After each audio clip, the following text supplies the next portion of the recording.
In recent days, the presidency as a reality show has been in even starker contrast than, say, a week ago. President Trump lashing out at Senator Bob Corker, lashing out at Democrats over what he says is their unwillingness to negotiate on an immigration deal.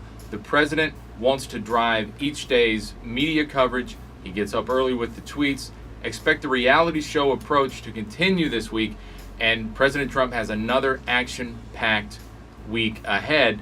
And that is part of the president's play here. He wants constant motion. He wants his presidency to always be doing something, producing something that especially cable news can run with almost immediately. And it keeps him at the top of the front pages. It keeps him front and center on cable news. That is very important to Donald Trump. On Wednesday, President Trump will welcome Canadian Prime Minister Justin Trudeau to the White House for what could be some very sensitive and perhaps even at times contentious talks. Of course, the North American Free Trade Agreement will be front and center.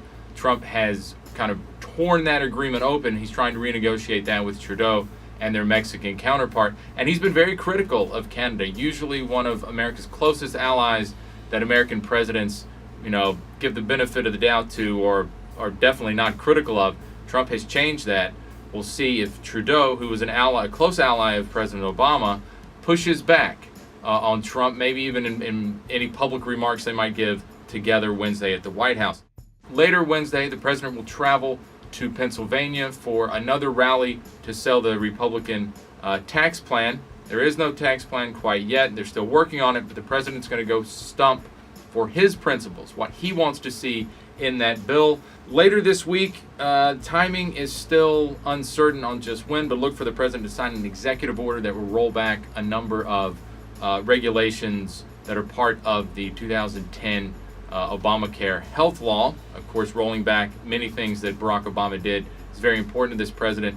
He's doing this with an executive order, he said in some tweets, because the Republican Congress has failed to deliver him a health care bill. So he says he's going to use what he calls the power of the pen. Of course, Donald Trump criticized President Obama for using executive orders to do things when Congress couldn't or wouldn't act.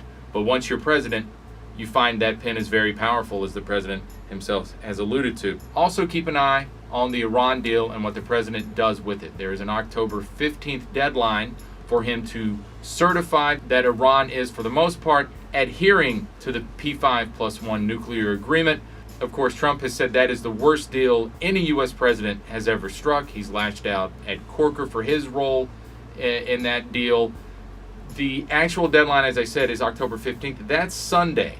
Conventional wisdom is the president will announce his decision by the end of the week. But going back to the start, this is very much a reality show in Trump's mind by all appearances.